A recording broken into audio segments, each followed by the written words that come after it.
Long gone are the days of the big, burly, often male security guard.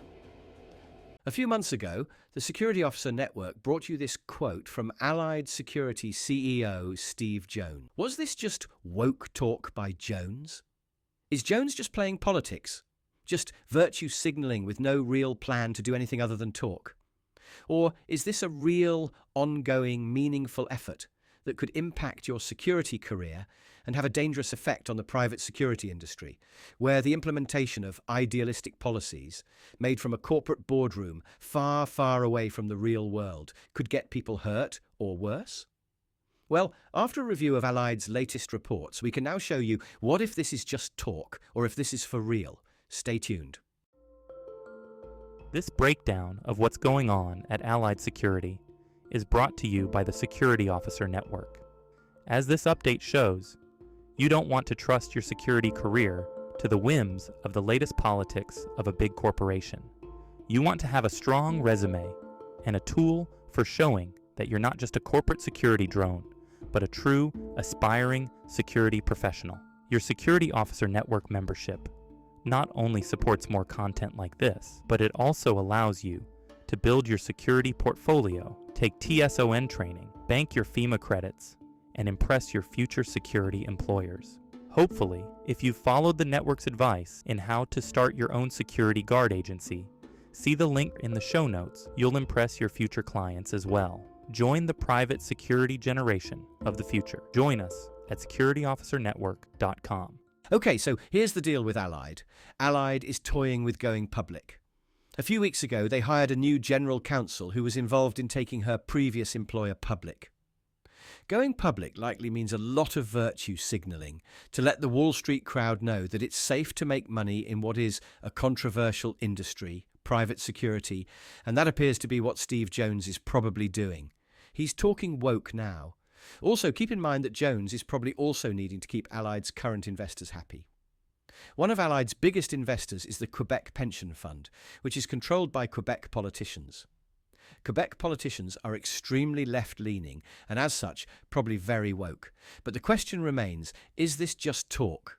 Like every other virtue-signalling corporation, using the same woke boilerplate that dominates corporate social media postings? Or is Allied going to do something about it? And how does it impact you? Well, the 2023 Allied ESG report is now in, and we can safely say that upon review of the report, yes, this is very real. Allied is aggressively seeking to translate woke theory into actual policy and is applying that policy when deciding who to promote within their agency.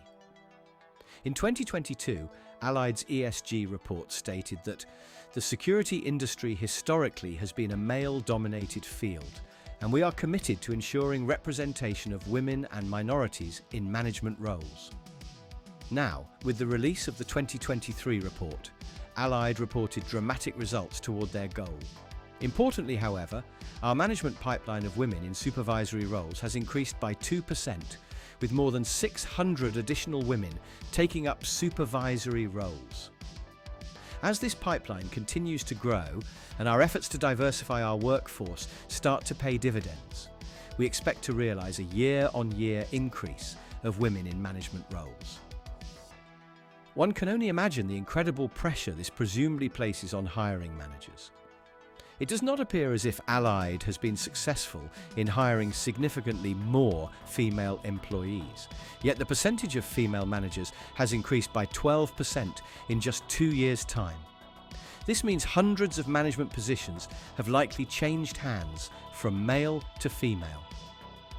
This inorganic change means it's very likely that positions that just a few years ago would have been filled by a male applicant are now being filled by a female applicant.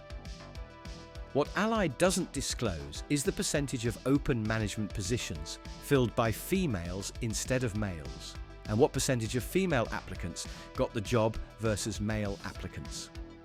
For the numbers to move this dramatically, where hundreds of positions have gone to female applicants, despite the percentage of Allied's female workforce remaining mostly stagnant, one has to suspect these numbers would be dramatic. This places male officers in the understandable mindset of suspecting that their ability to advance in the company will be stifled Not because they aren't the best candidate for the position, but because they are the wrong gender. Expect that this will greatly influence Allied's ability to field a merit-based security team.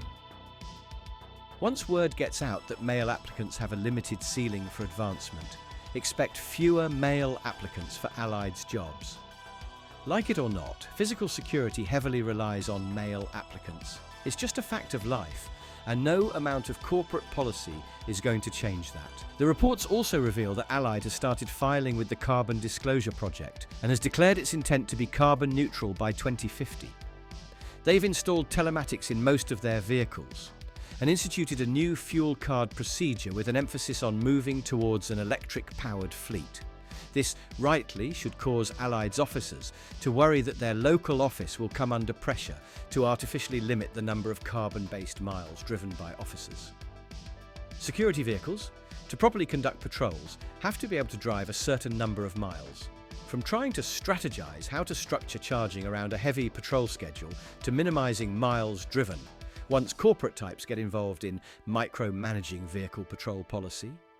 Absurd outcomes, even those that impact officer safety, are sure to result.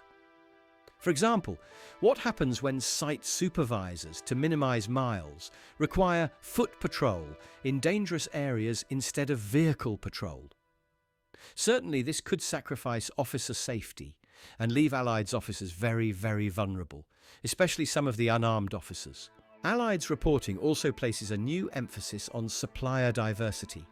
This suggests that Allied's decisions will now be made based on the characteristics of their suppliers, instead of exclusively on the quality of the products supplied.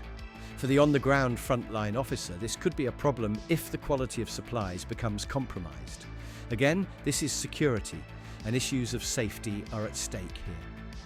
No one wants their safety put at risk, because the supplier was chosen not based on the quality of the product, but because of the demographic of the supplier. Then there's the politics.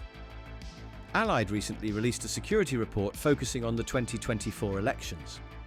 In that report, Allied advocated for the monitoring of social media to correct misinformation.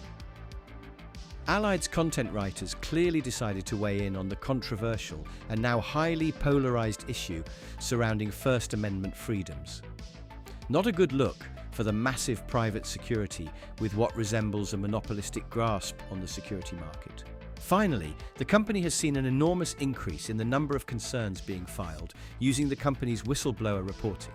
From 2021 to 2023, the number of concerns lodged through Allied's Shout-Out portal has absolutely skyrocketed. From 2021 to 2023 alone, those complaints spiked by 61%. There were a reported 16,346 complaints filed in 2023. This topic deserves an in-depth breakdown in a video of its own, so stay tuned for that. But in short, there appear to be one or two things happening here. 1. Allied has seen a dramatic rise in complaints because things are absolutely disintegrating at the company in dramatic fashion. Or 2. This dramatic rise is occurring because Allied has placed a new and more vigorous emphasis on encouraging complaints, a fact that would likely lead a questioning observer to conclude that either frivolous or even false complaints are occurring, possibly enticed by the company's new emphasis on wokeness. Or, if these complaints are legitimate, then wouldn't this mean that there have long been unreported abuses within the company that weren't previously reported? Which is it? Neither of these two options is good. This should give the applicant tremendous hesitation about working for Allied in the company's current climate. 1. If these abuses have been ongoing for years, then the culture of the company is presumably corrupt. And 2. If these complaints are frivolous, enticed by a new culture of wokeness, then why would an officer want to risk becoming victimized by a frivolous complaint? Even female applicants who like the idea of potentially quick promotion at Allied might hesitate to work for a company where there's such a spike in complaints. If she makes someone upset because she assigns them to the flex shift, who is to say that they won't retaliate against her by filing a frivolous complaint? The staffing demands at Allied are probably already a nightmare, And the ability to anonymously complain is going to be a real tool of the dissatisfied officer.